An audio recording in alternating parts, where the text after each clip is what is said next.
সুপ্রিয় দর্শক, আপনারা দেখছেন এসপিএন বাংলা টিভি। দেখুন ও সাবস্ক্রাইব করুন এসপিএন বাংলা টিভি, দেশ ও মানুষের কথা। সরকার হবে আন্ডার দ্য ফ্যাসিস্ট কনস্টিটিউশন, মানে শেখ হাসিনার সংবিধানের আন্ডারে আমরা একটা অন্তর্বর্তীকালীন সরকার করব। আপনারা কি বলেন? উপস্থিত 2-4টা দলের নেতারা বলে জি হুজুর, জি হুজুর, ইয়েস করেন, বলছে না? তাহলে দায়ী কারা? দায়ী তো তারা যারা সেই 5ই আগস্ট দুপুরবেলা ক্যান্টনমেন্টের বৈঠকে উপস্থিত ছিলেন।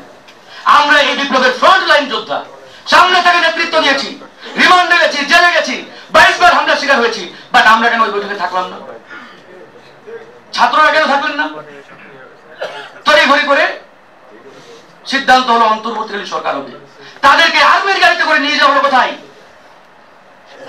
ভারতের এদেশীয় হেডকোয়ার্টার বঙ্গভবনে।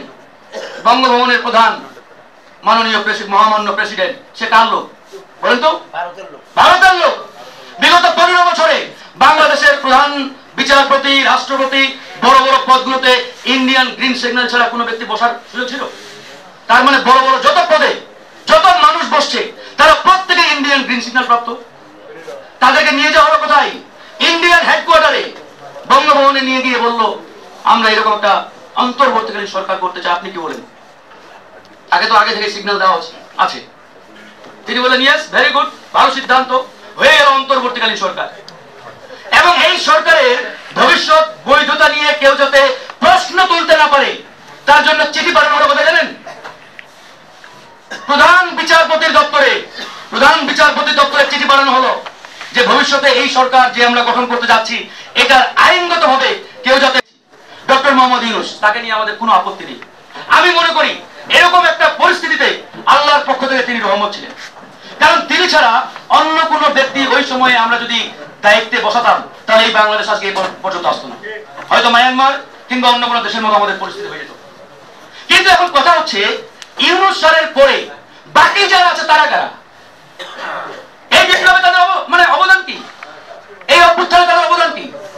তারা কাদের পারমিশন নিয়ে কিংবা কোন পাইপলাইনে কাদের মানে গ্রিন সিগন্যালে এই উপদেষ্টা পরিষদে যুক্ত হলেন? আজকে সংস্কারের কথা আমরা সবাই বলছি, আসলেই সংস্কার দরকার, কিন্তু প্রশ্নটি সেই জায়গায় নয় ভাই। প্রশ্নটি হচ্ছে এই সরকারের যে ফিটনেস, যে ক্যাপাসিটি, এই ক্যাপাসিটি দিয়ে জনগণের কাঙ্ক্ষিত সংস্কারকে আসলে তারা করতে পারছে? 6 মাসে তারা বারবার ব্যর্থতার পরিচয় দিচ্ছে এবং এখন বাংলাদেশ এমন একটা অবস্থায় ডে বাই ডে আমরা খারাপের দিকে যাচ্ছি। এই জন্যই আমরা বলেছি আমরা সংস্কার চাই, কিন্তু এই যে বর্তমান সরকার, এই সরকার যে পরিধি, যে ফিটনেস, যে ক্যাপাসিটি, এই ক্যাপাসিটি দিয়ে জনগণের কাঙ্ক্ষিত সংস্কার তারা করতে পারবে না। তার বিকল্প সমাধান আমরা দিয়েছিলাম। এখন পর্যন্ত সরকারের সাথে আমাদের 5 বার বৈঠক হয়েছে। মাননীয় প্রধান উপদেষ্টাকে লিখিত প্রস্তাব দিয়েছি, আমরা অসংখ্যবার বলেছি, কিন্তু আমাদের কোনো প্রস্তাবনা, কোনো সাজেশন এই সরকার আজ পর্যন্ত বাস্তবায়ন করে নাই।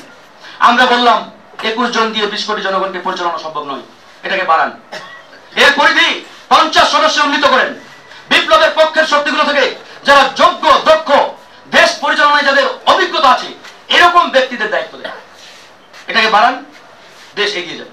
তারা শুনে নেই। যাদের নিয়েছে তারা কারা?